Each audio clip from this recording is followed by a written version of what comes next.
Olá, queridos amigos, queridas amigas. Que alegria de nós separarmos um momento para estudarmos a lição da Escola Sabatina.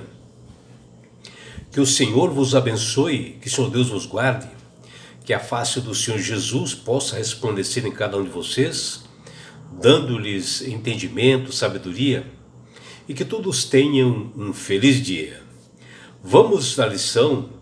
E hoje, terça-feira, 21 de janeiro de 2025, dentro desse novo trimestre, a lição de número 4 de hoje, nós temos como título A Compaixão de Jesus. E o que nós podemos observar na lição de hoje é que as Sagradas Escrituras, dentro dos livros do Novo Testamento, assim como do Antigo Testamento, utilizado imagens assim para representar a compaixão de Deus para com a humanidade. E Paulo até ele menciona lá em 2 Coríntios, capítulo 1, versículo 3, que ele fala que o Senhor é como Pai de misericórdias e Deus da consolação. Já em Efésios capítulo 2, versículo 4, ele menciona que Deus é rico em misericórdias. E assim nós temos um Deus realmente de compaixão. E a mesma linguagem também, ela descreve a compaixão divina, tanto no Antigo Testamento como no Novo Testamento, utilizada nos Evangelhos, né? Onde eles mencionam claramente as misericórdias que são dadas através de Deus, representadas através de Jesus nas suas ações, quando ele esteve aqui conosco nesse mundo, assim de um modo mais específico, né, para representar essas ações compassivas de Jesus diante de pessoas aflitas que sofriam uma diversidade de perseguições, doenças. E a lição de hoje, ela está baseada ali em Mateus capítulo 9, versículo 36, assim como Mateus 14, versículo 14, Marcos capítulo 1, versículo 41, Marcos capítulo 6, versículo 34 e Lucas capítulo 7, versículo 13. E esses capítulos e versículos, eles revelam a sensibilidade de Jesus diante de pessoas numa situação assim de sofrimento, né? E em que Jesus atuou realmente para amenizar o sofrimento dessas pessoas. O que nós podemos ver que o amor de Deus pela humanidade ela é puramente emocional, né? Onde nós temos um Deus que tem sentimentos, ele tem empatia, ele sente realmente o que nós sentimos, e ele deseja realmente amenizar nossos sofrimentos, e ele deseja realmente nos salvar. E Jesus sentia essa compaixão quando esteve entre nós, até pelos seus inimigos, onde ele fez curas, como nós vemos lá, a cura do servo de um centurião, que está lá em Lucas capítulo 7, que ele diz lá no versículo 18, que o centurião disse que ele era sujeito às autoridades romanas e que Cristo fizesse um milagre para ele, para que ele curasse realmente o seu soldado. E já em Lucas capítulo 7, versículo 15, Jesus ressuscitou o filho de uma viúva, que essa viúva dependia do seu filho para o sustento. Ele realmente que era o provedor do lar. Já em Mateus capítulo 9, versículo 36, Jesus vê uma multidão assim, de pessoas aflitas e teve compaixão delas, né? E em Marcos capítulo 1, versículo 41, Jesus profundamente se compadece de um leproso que era bastante discriminado, a lepra na época, né? Que eles mencionavam que era resultado de pecados ou do leproso ou dos pais, né? E eram maltratados, né? E Jesus curou realmente esse leproso. E um fato importante que nós vemos aqui é que Jesus deixou o leproso limpo assim, na parte física, emocional e espiritual. Já em Mateus capítulo 23, Mateus capítulo 23, versículo 37, ele menciona, né, porque Jesus, ele diz para Felipe, né, que pediu para o discípulo pediu para Jesus que ele mostrasse o Pai.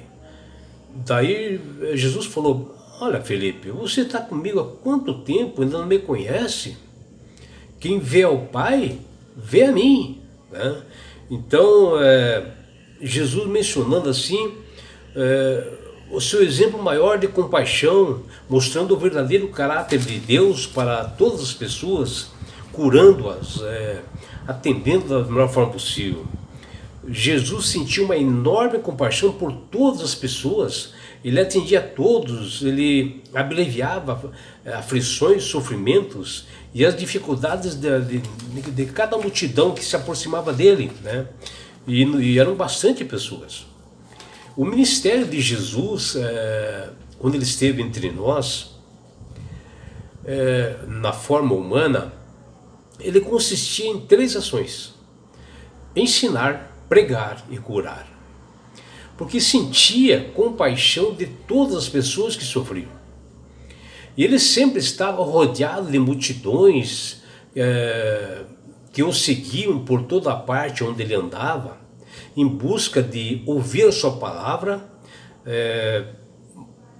matar a sua fome. As pessoas, a maioria iam por causa disso, e ver o mestre que ele não se importava em atender quem quer que fosse. Ele comia com publicanos, com pecadores, como fala lá em Mateus 9:11, e fazia isto porque ele queria ajudar a todas as pessoas, independente das classes sociais. E todos eram igualmente tratados por Jesus da mesma forma. E cada um tinha o seu problema específico. E esse tratamento do mestre era uniforme e foi importante, porém demasiadamente ofensivo, né, para aqueles piedosos escribas e fariseus da época, que eram realmente os inimigos de Jesus, que não aceitavam ele como Salvador e Senhor e queriam matá-lo. E não podiam tolerar a verdade de que para com Deus não há acepção de pessoas, como fala em Mateus 9:11. A compaixão que Jesus teve por um paralítico e curá-lo em Cafarnaum foi o limiar de uma acirrada perseguição por parte, né, de membros do Sinédrio e do templo contra Jesus.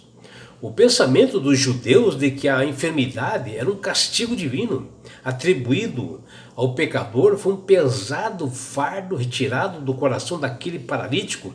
Ele, ao ouvir as ternas palavras de amor e de libertação de Jesus, que diz: tem bom ânimo, filho, estão perdoados os teus pecados, Mateus 9:2. E assim nas Escrituras, tanto no Novo Testamento, assim como no Antigo Testamento, aparece o mesmo tipo de imagem para representar o amor e a compaixão de Deus para com todas as pessoas, mostrando o seu caráter. E essa foi uma das finalidades de Jesus estar aqui, para mudar realmente esse caráter que estava manchado por Satanás, dizendo que Deus era autoritário. E aqui mostra-se ao contrário. Jesus se mostrou sempre com amor, com carinho, com atenção e compaixão para com todos, até pelos inimigos. E não há nada mais poderoso, e não existe assim instrumento mais eficaz do que uma vida dirigida por Deus, como aqueles que testemunhavam da compaixão do Senhor. E o apóstolo Paulo foi um deles, né, que está lá em 2 Coríntios capítulo 1, versículo 3. Ele chama Deus de Pai da misericórdia e Deus de toda consolação, mostrando conhecimento, gratidão, uma consciência em paz com o Senhor, de uma vida transformada, santificada e de sinceridade para com Deus, que Paulo demonstrou, que ele menciona lá em 2 Coríntios capítulo 1, versículo 12. A preocupação de Paulo era sempre falar a verdade, mostrar o caráter verdadeiro do Senhor, que Ele tem compaixão para com todas as pessoas, onde a graça de Deus é que sempre nos faz triunfar em Cristo, devido justamente à sua compaixão. Em Efésios capítulo 2, versículos 4 e 5, Paulo nos diz: mas Deus, sendo rico em misericórdia, por causa do grande amor com que nos amou, e estando nós mortos em nossos delitos, nos deu vida juntamente com Cristo, pela graça sois salvos. Né? Paulo deixando bem claro aqui o trabalho de Jesus em salvar pessoas. E aqui nós vemos a grandiosidade da compaixão de Deus para com todos os pecadores, e Ele nos transforma, nos redime, justamente por seu amor.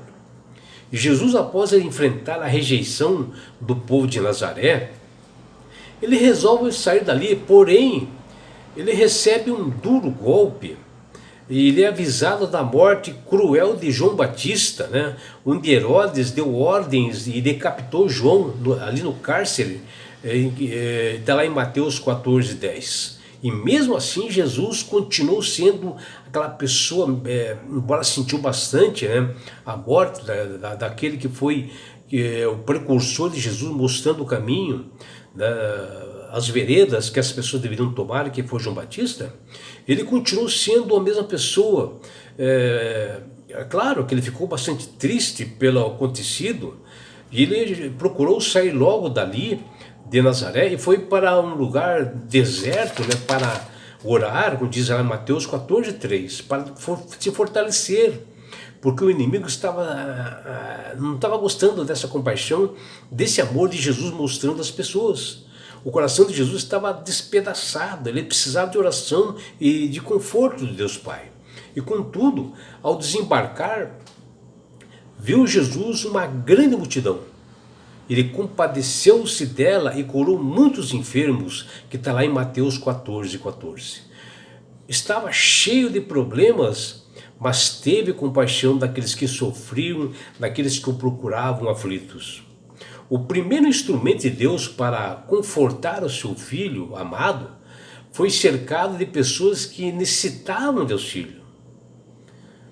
Nos evangelhos nós podemos ver inúmeras vezes Jesus mencionar que ele era movido pela compaixão, que a função dele era realmente atender multidões de pessoas que enfrentavam sofrimento, aflições, necessidade de alimentar também.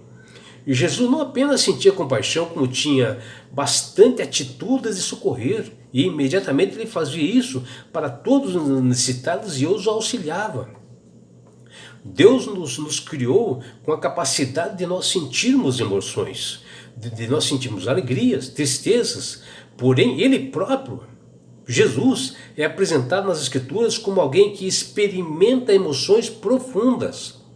Em Mateus capítulo 23, versículo 37, nós vemos o lamento de Jesus bastante triste e indignado com os líderes religiosos que impediam a salvação do povo e deles que buscavam dificultar as pessoas que procuravam Jesus. E com lágrimas, Jesus diz ali: Jerusalém, Jerusalém, quem mata os profetas e apedreja os que te foram enviados. Quantas vezes quis eu reunir por os teus filhos, como a galinha que ajunta os seus pintinhos debaixo das asas, e vós não o avistes. Está lá em Mateus 23, capítulo 37. Aqui é algo incrível, né? É um lamento de Jesus devido à rejeição das pessoas ao amor de Deus. Pessoas que ele veio salvar, que viraram as costas, e ele mesmo com compaixão estava morrendo por eles também. Jesus estava ligado intimamente ao que é descrito por Deus em todo o Antigo Testamento, que já preparava as atitudes de Jesus no futuro. A preocupação e os cuidados do Senhor, onde em Deuteronômio 32:11, diz que Deus é comparado a uma ave que cuida dos seus filhotes, abre as asas para cobri-los, para protegê-los, e isso o faz com amor e compaixão de uma mãe. E é por isso, meu amigo, minha amiga, que Deus tem falado com todas as pessoas para aceitarem a Jesus como Salvador e Senhor. Porque a partir do momento que você aceitar Jesus como Salvador e Senhor, obedecendo seus estatutos e mandamentos, você passa a ser uma pessoa sábia, uma pessoa de entendimento, que sabe manusear bem as Escrituras. E não é só isso, meu amigo, minha amiga. Quando você aceitar Jesus como Salvador e Senhor da sua vida, você ganha de Deus esse presente que chama-se salvação. E com isto, na grande volta de Jesus que se aproxima, ele, Jesus, vai levar você, seus filhos, seus amigos e todos nós, sabe para onde? Para as mansões celestiais. O lugar, meu amigo, minha amiga, de onde lá não haverá mais morte, mais dores, mais aflições, não haverá mais perseguições. Você estará no céu. Você terá a oportunidade de participar da grande bodas do Cordeiro, de Jesus. E você, meu amigo, minha amiga, você terá a grande oportunidade de estar assim, ó, face a face com Jesus. Já imaginou? E sabe por que Deus quer fazer isto com você, meu amigo? Com você, minha amiga? Porque Jesus te ama. Abraços do seu amigo João Carlos Amorim.